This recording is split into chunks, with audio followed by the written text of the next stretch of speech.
Hi guys, in front of me is HONOR X8c and let me show you how to reset all the settings on this device. At first, open the settings, then scroll all the way down, mark System and Updates, and click Reset.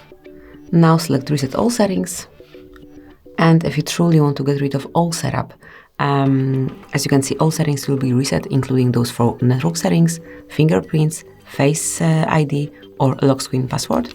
If you truly want to do it, just mark Reset All Settings, draw your unlock pattern if you have one, provide your password, whatever you use as your lock screen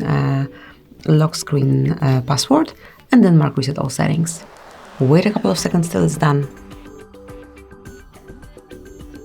And that's it. Now you can customize your device from scratch. Thank you for watching.